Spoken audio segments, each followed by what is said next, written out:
ఓం నమ శివాయ. ప్రజలందరికీ నమస్కారం. 2025 ఓం నమ శివాయ.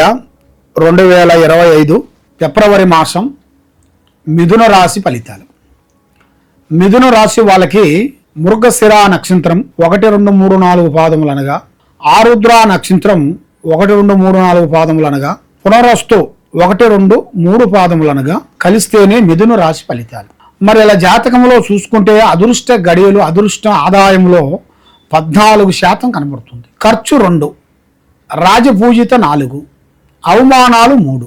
మరి ఈ రాశిలో ఉండవలసిన వాళ్ళకి కొంత గురుబలం తగ్గిన దాని వలన శనిలో నుంచి కుజుడు చేరాడు.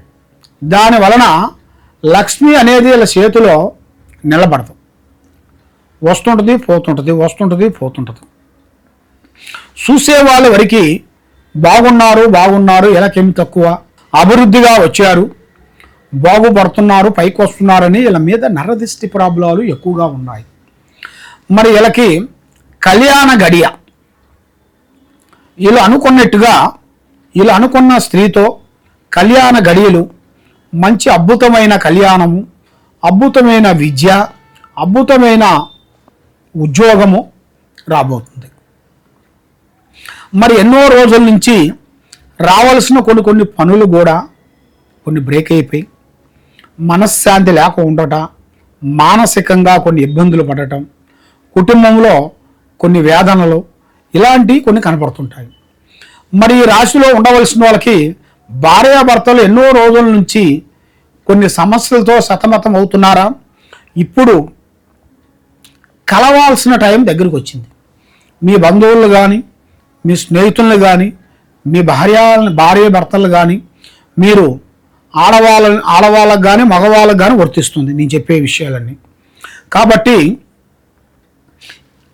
ఆ టైం అనేది మీకు అనుకోకుండా ఈ ఉగాది లోపు కల్లా మీకు కొన్ని కార్యక్రమాలు, అద్భుతమైన విజయాలను మీరు పొందబోతున్నారు.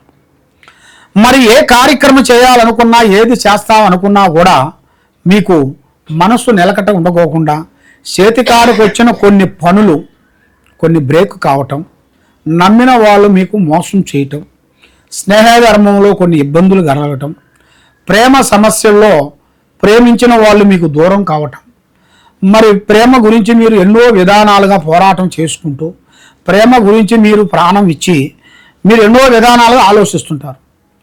మరి మీరు ప్రేమిస్తారు కానీ మరి అటు నుంచి మీకు ప్రేమ పొందాలంటే అది మీకు మధ్యలో వచ్చేసి ఆగిపోతుంటుంది. మరి అది ఎందువల్ల జరుగుతుంది గురువు గారు? మరి అది మాకు కారణం ఏమిటి? మరి మాలో ఉండాల్సిన లోపం ఏమిటా అని చాలామందికి చాలా సందేహాలు అనేది కనబడుతున్నాయి. మరి ఇప్పుడు టయాలు అనేది అంత అనుకూలం లేని దాని వలన, మనసు నిలకట్టుగా లేని దాని వలన ఏ కార్యక్రమం చేసినా కూడా ఆ కార్యక్రమం బ్రేక్ అయ్యి చేతికాడికి వచ్చి బ్రేక్ అయిపోతుంది. ఎందుకంటే వీళ్ళ మీద 2 గ్రహాలు గోచిస్తున్నాయి. రాహు కేతువులు వీళ్ళ జాతకంలో గోచిస్తున్నాయి. ఈ రాహు కేతువులను వీళ్ళు పూజా బలం చేసి వీళ్ళకి కట్టబంధన చేసి వీళ్ళకి అభివృద్ధి కానీ చేయగలిగితే తప్పకుండా అభివృద్ధిగా వచ్చేసి అనుకున్న స్థాయిలో వీళ్ళు ఎదిగి అనుకున్న ఉద్యోగాన్ని కంప్లీట్గా చేసే అంత శక్తి వీళ్ళ జాతకంలో అనేది కొన్ని కనపడుతుంది. మరి జాతక విధానంలో చూసుకుంటే వీళ్ళకి ఈ సంవత్సరంలో, ఈ నెలలో వీళ్ళకి కొన్ని అద్భుతమైన కార్యక్రమాలు, ఎన్నో రోజులు జరగాని కొన్ని బ్రేక్ అయిపోయినాయి కూడా, కొన్ని ఆస్తుపాస్తులు కానీ, కొన్ని భూములు కానీ, పెద్దవాళ్ళు సంపాదించిన కొన్ని స్థిరాస్తులు కానీ మీకు కొన్ని దక్కాల్సిన టైం అనేది మీ జాతకంలో కనబడుతుంది. మరి అతి దగ్గరలోనే మీకు మంచి టైము, మంచి విధానము మీకు రాబోతుంది. మరి విద్యారంగంలో చూసుకుంటే మంచి విద్య అనుకున్న స్థాయిలో ఎదగాల్సింది కనబడుతుంది. మరి జ్ఞాపక శక్తి విశేషాల్లో కొన్ని బ్రేకులు కనబడుతున్నాయి. ఒక టైంలో ఉండాల్సిన మైండు, ఒక టైంలో ఉండాల్సిన మనస్తత్వం ఒక టైంలో ఉండలేదు. మరి ఇలా జాతకంలో చూసుకుంటే కూర్చుంటే కుందేలు బుద్ధి, లేస్తే లేడు బుద్ధి, పండుకుంటే పాము బుద్ధి, 3 బుద్ధులు 6 గుణాలు కనబడుతున్నాయి. దాని వలన వీళ్ళు ఏ పని అనుకున్నా ఆ పని సక్రమంగా కాకోకుండా ఉండటం, చేతికారుకు వచ్చింది నోటికి అందుకోకుండా పోవటం, మరి భార్యాభర్తల్లో కొన్ని చిన్న చిన్న సమస్యలు వచ్చి ఇడిపోవటం, పోలీస్ స్టేషన్ దాకా కూర్చోవటం, ఇలాంటి కొన్ని సమస్యలు ఎదురయ్యే జాతకం అనేది ఇలా జాతకంలో కనబడుతున్నాయి. మరి ఏ కార్యక్రమం చేసినా కూడా ఇప్పుడు టైం అనేది అంత స్పీడ్గా కనబడుతులేదు. కాబట్టి వీళ్ళకి మంచి టయాలు, మంచి మంచి పనులు అతి వేగంగా రావాల్సినవి కూడా వీళ్ళ జాతకంలో చాలా వరకు కొన్ని కనబడుతున్నాయి. మరి మనస్తత్వం కూడా ఒక అందునుగా లేదు. ధైర్య శక్తి కూడా ఇంతకుముందు ఉండాల్సినంత ధైర్య శక్తి కూడా ఇప్పుడు కరెక్ట్గా లేని దాని వలన ఏది చేయాలన్నా కూడా మీరు డేరు చేయలేకపోతున్నారు. మీరు ఇంతకుముందే డేరు అనేది ధైర్యంగా మీరు ఏ కార్యక్రమైనా మీరు మొదలుపెట్టినట్టుకైతే ఈ టయానికల్లా అనుకున్న స్థాయిలోకి మీరు ఎదిగిపోయేవాళ్ళు. కానీ ఫస్ట్లోని పోగొట్టుకొని ఇప్పుడు దొలాడుకుంటున్నారు. ఇప్పుడు మీరు ఏ ప్రయత్నం చేసినా ఈ శని ప్రభావం, ఈ కుజు ప్రభావం చేరి మీకు డిస్టర్బెంట్ అయిపోయి మైండ్ అంతా మనశ్శాంతి లేకోకుండా ఉండటం, ఏ కార్యక్రమం చేసినా ఆ కార్యక్రమంలో ఎటు నుంచో వస్తుందో ప్రాబ్లం చెప్పలేము. అలాంటి కొన్ని ప్రాబ్లమ్స్ కూడా అనుకోకుండా కొన్ని వస్తుంటాయి. మరి ఆ ప్రాబ్లమ్స్ వచ్చిన కాడి నుంచి మనసు శాంతి ఉండకోకుండా ఉండటం, మానసికంగా ఇబ్బందులు పడటం, ఇలాంటి కొన్ని సమస్యలతో మెయిన్గా సతమతం అయిపోతున్నారు.